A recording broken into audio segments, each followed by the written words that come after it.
segunda vez que eu estou voltando aqui no ECOA, então eu queria primeiro me congratular aí com o pessoal do Laboratório de Engenharia de Software, agradecer o convite para o Gartner estar aqui com vocês, compartilhar um pouquinho das nossas informações nesse mundo de dados e analítico, né? Eu escolhi, então, para conversar aqui com vocês hoje, falar do tópico de Analytics Augmented, que é um conceito que traz a nova plataforma e traz uma disruptura no que a gente chama de plataforma de BI ou Analytics, né? A gente considera que isso é uma próxima disruptura que a gente vai ter nessa plataforma. A gente teve vários exemplos aqui, antes dessa minha apresentação, muito ricos, para compreender toda a complexidade de fontes de dados, né, de diversas origens, novos tipos de dados, como se integra tudo isso e a necessidade de processamento que a gente tem para tratar esses dados. Bom, então a gente vai dividir a apresentação aqui em 3 blocozinhos. O primeiro é entender o que está ocorrendo que cria essa ambiência para o novo BI, que a gente chama de ABI, né, o Augmented Analytics. O segundo, entender como essa nova onda de disruptura vai acontecer dentro dessas plataformas. E, por último, como é que a gente pode tomar proveito dessas plataformas. Então, primeiro, a gente hoje tem um paradigmazinho que nunca se gerou tantos dados como a gente está gerando hoje. A gente viu vários exemplos aqui anteriores a essa apresentação. Então, a gente vive um paradigma da abundância dos dados e, ao mesmo tempo, de uma escassez de insights e de ações, se a gente comparar o volume de dados que a gente está gerando e como a gente tem tirado o benefício desses dados. É óbvio que a gente já tem uma série de exemplos, POCs, exemplos ainda limitados em contexto, alguns já mais amplos, mas a gente ainda tem uma grande dificuldade de compreender toda a plenitude desse volume e dessa granularidade de informações que a gente está sendo capaz de coletar, né? Então, para a gente lidar com isso, com essa realidade, a gente divide hoje esse mundo de dados em 2 partes, dados conhecidos e dados não conhecidos, assim como perguntas conhecidas e perguntas não conhecidas, né? E pegando esses 2 eixos, aproveitando aqui só para contar uma historiazinha, a primeira geração que a gente teve aqui de Analytics, ela cuidava do que a gente chama de sistemas de registros, que são os nossos sistemas transacionais. Em cima dele a gente jogava uma camada de analítico e conseguia produzir dashboard, painéis, relatórios, de forma relativamente estática, né?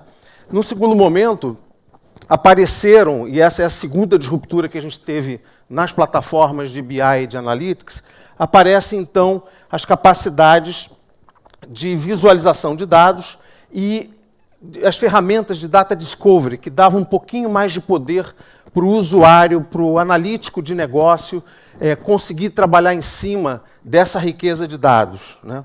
Num segundo momento desse caminho aqui, a gente conseguiu estender essas ferramentas de Data Discovery para cima dos lagos de dados, para os Data Lakes, né?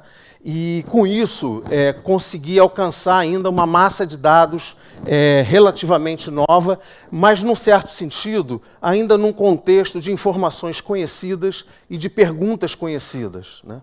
Os exemplos que foram dados aqui mais ricos de inteligência artificial ou de insights, eles estão trabalhando, em geral, nessas 2 verticais aqui, nos dados, nas questões não conhecidas e nos dados não conhecidos, né? Então, esse campo aqui, que a gente coleta hoje de informação, né, com recursos de linguagem natural, como já foram dados alguns casos aqui, a parte de conversacional, né, que criam esse ambiente que a gente chama de BI aumentado, né? O que é importante ressaltar é que não só a gente precisa trabalhar sobre esses dados não conhecidos e abrir novas questões que a gente ainda não conhece, reconhecer novos padrões, mas como isso aqui vai possibilitar o aumento de pessoas envolvidas na utilização desses dados. Hoje, os dados, da forma como estão, alcançam 32%, por exemplo, da capacidade analítica de uma empresa, em termos de volume de pessoas, né? Quantidade de pessoas. Muito bem. Então, como é que isso ocorre de fato quando a gente analisa o fluxo de trabalho de uma plataforma analítica? A gente tem aqui uma primeira fase que é de preparação de dados, coleta e preparação. A gente tem uma segunda parte onde a gente reconhece os padrões de dados e uma terceira parte onde a gente compartilha esses achados, os insights, né, e as nossas recomendações. O que ocorre hoje é que todos esses estágios ainda estão profundamente manualizados. Na preparação de dados, aqui é um grande gargalo, por exemplo, para as organizações corporativas, quando a gente coleta informações, a gente deu aqui exemplos, por exemplo, tivemos exemplo da Petrobras de dados, né, de campo. A gente trazer esses dados para a área corporativa, conseguir modelar isso, para poder trabalhar em cima disso, na granularidade que eles estão, ainda é um dos grandes obstáculos que a gente tem. Da mesma forma, a inteligência artificial e outros recursos precisam ser trabalhados no sentido de nos ajudar a encontrar novos padrões de dados não perceptíveis ainda pela nossa capacidade de interação humana. Né? Então, isso aqui ainda depende muito da interação de visualização, né, de uma série de atividades manuais, né, que a gente tem que fazer, inclusive com os nossos cientistas de dados. Não é muito diferente na parte de compartilhação, quer dizer, a gente ainda está nos dashboards, nos storytellings e na parte de colaboração. O que vai ocorrer, e já está ocorrendo nessas novas plataformas, é que na área de preparação de dados, a gente tem um grande potencial de utilização de algoritmos de detecção. Então, quando você tem que fazer limpeza de dados, limpezas às vezes rotineiras com determinados padrões, são muito oportunos que a gente aplique as técnicas de inteligência artificial ou de machine learning para que colaborem na rotina de limpeza de dados, porque é o trabalho mais bruto e de menor valor agregado que a gente tem nesse fluxo de trabalho como um todo. Porém, ele é o grande gargalo ainda hoje. Quer dizer, ele separa fatos de boatos, ele separa dados sem qualidade com dados de qualidade. É um trabalho essencial para a qualidade da informação que a gente vai estar trabalhando.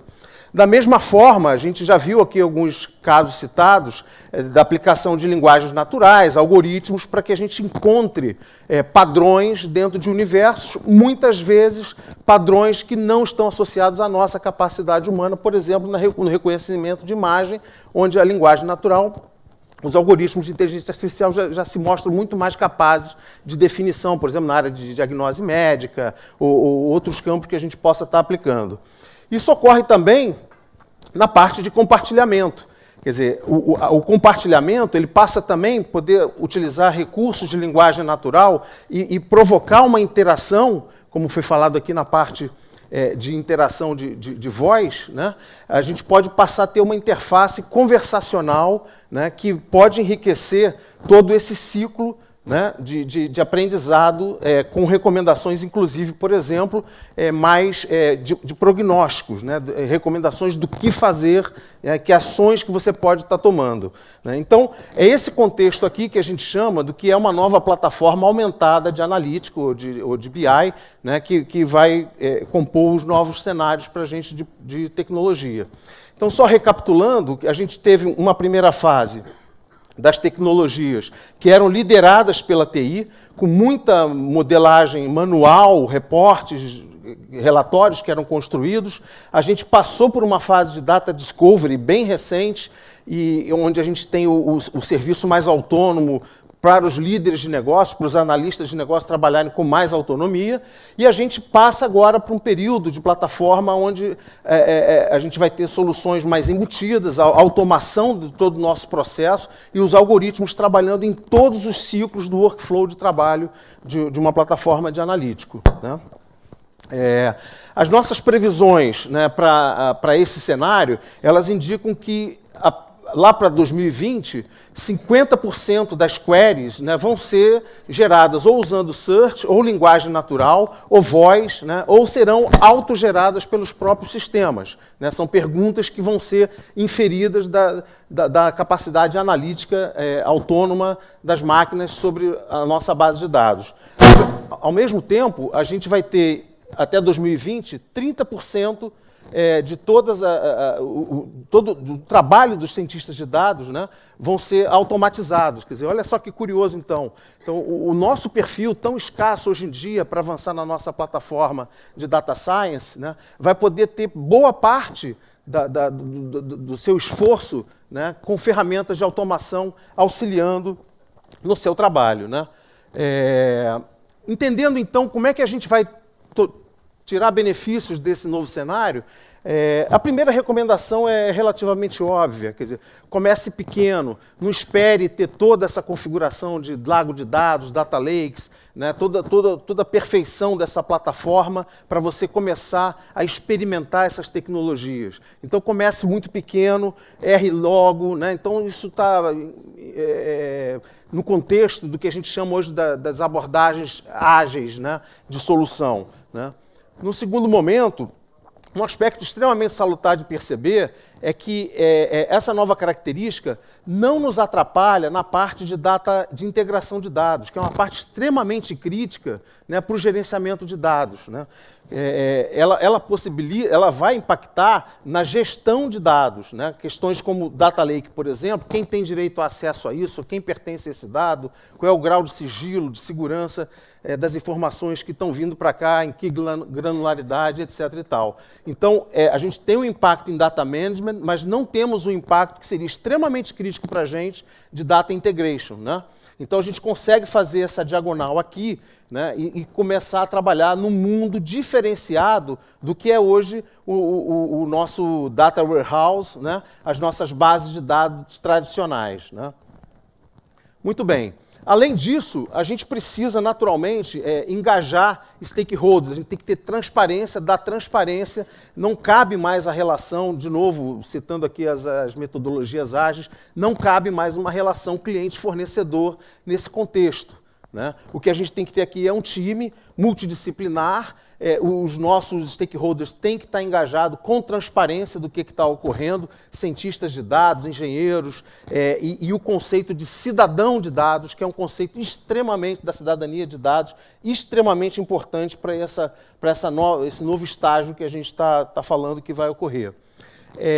Naturalmente, isso vai exigir o quê? Um mix de skills, né, extremamente diversificado do que a gente tem hoje. Quer dizer, hoje a gente trabalha em ambientes de especialização, né? Então, perfil de analítico, perfil de expertise em negócios, perfis de TI, data skill, isso vai ter que ser integrado, né, de forma que as pessoas comecem a absorver conhecimentos, né, para que elas sejam introduzidas na percepção desse esforço de trabalho conjunto e heterogêneo de uma outra forma. A gente vai precisar, como já se falou aqui, da diversidade. Naturalmente, essas equipes têm que ser multidisciplinares, elas têm que compor o maior grau de diversificação possível, mas essas pessoas vão ter que começar também a desenvolver capacitações diferentes nos seus skills naturais de formação.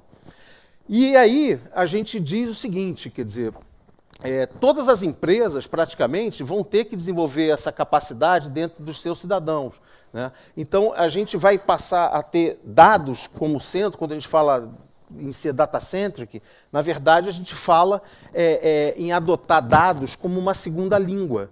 Nós vamos ter que saber falar estatística um pouco, nós vamos ter que saber falar dados. Não no sentido de cientista de dados, mas no sentido do cidadão de dados, né? Para finalizar, o que a gente considera, então, como essa nova onda de disruptura, a gente diz o seguinte, quer dizer, 10 anos atrás era difícil da gente encontrar 10 aplicações que você tivesse utilizando inteligência artificial, ou machine learning, ou alguma dessas tecnologias novas, né? Não é estranho, quer dizer, que a gente encontrasse algumas aplicações já, aqui no próprio exemplo da Petrobras foi dado, quer dizer, algoritmos de inteligência artificial já são aplicados, né, em algumas áreas científicas já há algum tempo, né?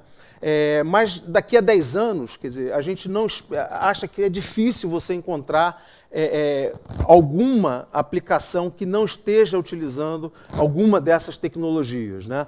Então, só para concluir e fechar aqui o raciocínio da gente, essa nova plataforma ela vai produzir insights automatizados, né? Ela vai gerar modelos automaticamente, ela vai habilitar a parte de conversacional analítica, ela vai possuir praticamente o analítico embebido, né, embutido em todas as soluções de sistemas que a gente estiver trabalhando, com qualquer tipo de dados, né? Esse é o novo conceito da nova plataforma de BI. Muito obrigado.